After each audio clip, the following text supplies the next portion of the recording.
Red Dead Online's new update does something slightly on the ridiculous side. Before we get into talking about that, I do want to address that the update isn't necessarily all blues, as it introduces some good stuff such as new content as far as new missions are concerned, new outfits and all of that stuff, as well as interesting encounters now implemented into the world, which is great. Oh, you did it. Thank God. From the bottom of my...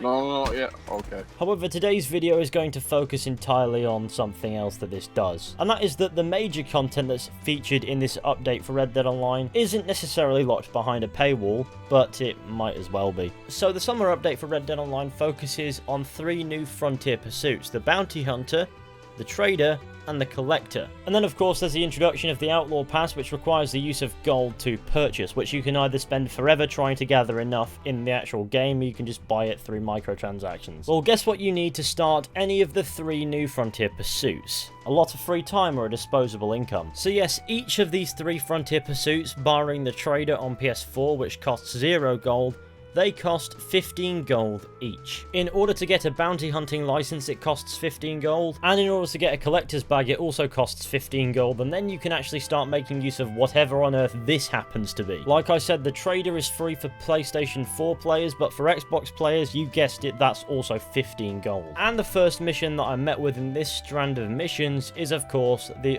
annoyingly used run over to this place, kill a bunch of people, steal a wagon, and hope that it doesn't get stolen on the way home. I have heard better things about the other 2 strands, but of course I haven't played them because I'm not forking over more money into a game that I've already paid for and also paid for the Outlaw Pass for, because my own experiences in Red Dead Online have given me no reason to trust the quality of them. So I've spent a couple minutes rambling about what the problem is, but I haven't actually talked about what the problem is. So the problem isn't that it's costing gold as opposed to just dollars in the game, because we all know that you can buy gold or you can get it in the game through treasure hunting and challenges and things, albeit in trivial amounts, and that's quite a slow process. And that slow process is actually part of the problem. The problem is Red Dead Online deliberately inconveniences players who do not pay, which in turn gives them incentive to pay. Because if there's one thing that a lot of people will do, it is pay to not be inconvenienced. Please don't let this take away from the fact that Rockstar has gifted players with gold bars in the past. I do believe they deposited 20 into my account once, but now that the gold bars are more than just a redundant currency, I doubt that'll ever happen again. Anyways, the overall structure here is designed that more often than not, players will probably take the buying with real money route as a way to not be inconvenienced, and just get access to the new content right off the bat. And after just buying this Outlaw Pass, thinking that that would make this update just worth it a little bit more, it kind of feels like a cold slap to the face, going into a cutscene feeling like you're about to do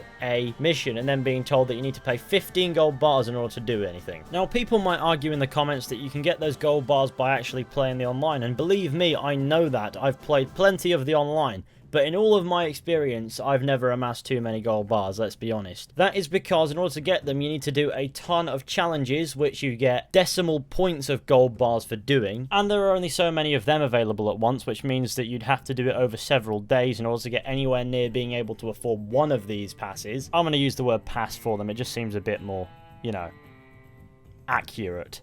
And then, of course, you can find gold bars doing treasure hunts, which kind of relies on the server you're in and the fact that you will probably run into a ton of griefers. That's fine, there is a low hostility mode now, which makes you harder to kill because nobody can lock onto you with aim and whatnot. But in a game that features Molotovs, dynamite, and rope in which you can tie other players up, we know that they do not need aim assist to ruin your day. Yes, we killed Crips, what of it? And then, of course, you've got to weigh up the options. How much fun will you have doing all of the challenges, which all seem relatively mundane, like going out into the woods and collecting these herbs or whatnot. Or one that I unknowingly completed, which was randomly necking a miracle tonic. Simple but specific, so on the challenges front, you'd have to go out of your way to do them, which might take more time than it's worth. Yes, we dropped Crips' corpse in front of Crips. What of it? Now, honestly, this wouldn't be so much of a problem if the content in Red Dead Online was actually worth doing as you went along, so that you had fun as you earned the gold. Where it seems that you have to go out of the way of fun just to earn the gold, and it kind of gets a bit mind-numbing, and honestly, I don't have the time for that, and I know a lot of other players don't have the time for that, which is why a lot of people will inevitably buy into this. So what I'm saying is, for a 12GB update, as that was what the file size was when I installed it on my PlayStation 4, the only things that I've actually been able to experience is that one boring Crips mission so far, far, a new texture for blood when you get shot, the occasional random encounter which some dickhead with an axe always somehow manages to ruin, which has on occasion been me, and a bunch of people running around dressed like Charles Smith from the main story, as that is the first reward that the Outlaw Pass actually gives you, and nobody else can be bothered to progress any further, because it requires doing all the dull challenges that nobody actually wants to do.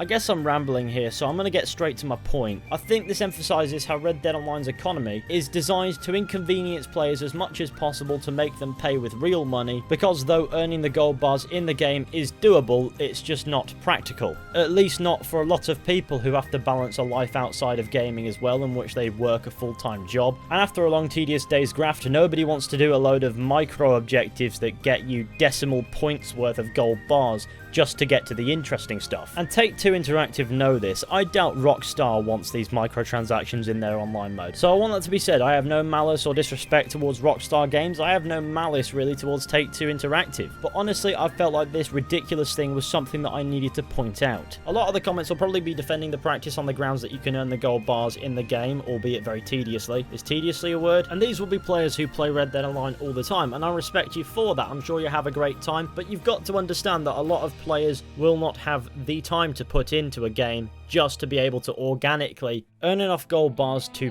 buy the actual interesting content. And if for some reason you believe that Take-Two Interactive doesn't want you to use your actual money to buy this stuff as opposed to doing it organically, then honestly I don't know what to say that would change your mind. I feel as if in a game economy that's as steep as this one, the encouragement of the use of microtransactions is very obvious. I don't mean to knock people's fun playing the game. I love Red Dead Redemption 2. I've had a very love-hate relationship with Red Dead Online. As much as I have the opinion that it's terrible, I do have fun with it every now and then. But what can you do? That's just the landscape in AAA gaming at the moment. Microtransactions galore. And silly hats, of course. Everyone likes silly hats. And when it comes to a game as massive and amazing as Red Dead Redemption 2, on the extra content front, I don't mind paying a little bit, but there are some times where I have to take a step back and question whether or not it's on the extortionate side. And of course, those are things you'll have to weigh up when it comes to your own judgment. Now, I've rambled on for long enough. Hopefully, I've helped shed some light on what I perceive to be a bit of an issue here. In the grand scheme of things, it's nothing super crazy, it's just there, and it feels kinda like Take-Two Interactive want to lock it behind a paywall, but to avoid as much backlash as possible, that paywall is actually pretty soft. And if you want to inconvenience yourself, you can work around it. Or if you belong to the group of people who avidly play Red Dead Online and this is not a problem for you,